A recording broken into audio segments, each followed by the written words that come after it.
The Pied Piper of Hamelin. Once upon a time, in the charming little town of Hamelin, there was a rat problem. Not just any rat problem, mind you. These rats were everywhere. They danced in the streets, they feasted in the kitchens, and they even tried to sneak into the mayor's cheese stash.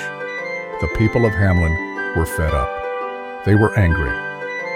But they had no idea what to do. One day, a mysterious man in a colorful outfit with a hat that had the biggest feather you've ever seen waltzed into town. This was the Pied Piper. He was no ordinary fellow. He had a magical pipe that could make anyone, or anything, follow him. He looked at the mess the rats had made, and with a chuckle he said, well, looks like you folks could use a little music to clear up this ratty situation." The townspeople, desperate and a little bit skeptical, asked, "What do you want in return?" The piper grinned and said, "Oh, nothing much, just 1,000 gold coins."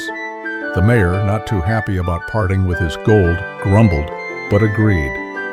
So the piper took out his pipe and began to play the most whimsical, toe-tapping tune.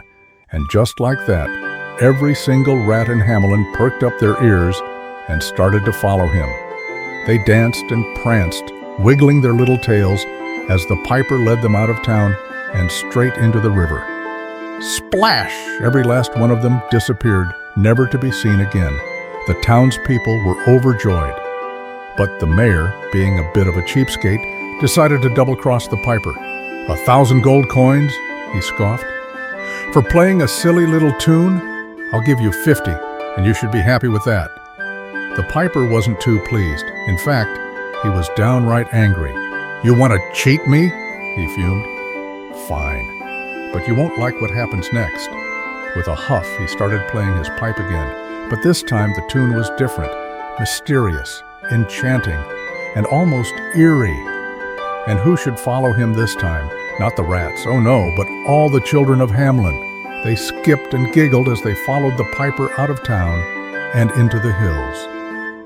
The townspeople were horrified. The mayor tried to stop him, offering him the 1,000 gold coins, then 2,000, but it was too late. The piper and the children vanished into the mountains, never to return. The people of Hamelin were left with an empty town, a guilty conscience, and a very clear lesson. Always pay your debts, especially to a man with a magical pipe.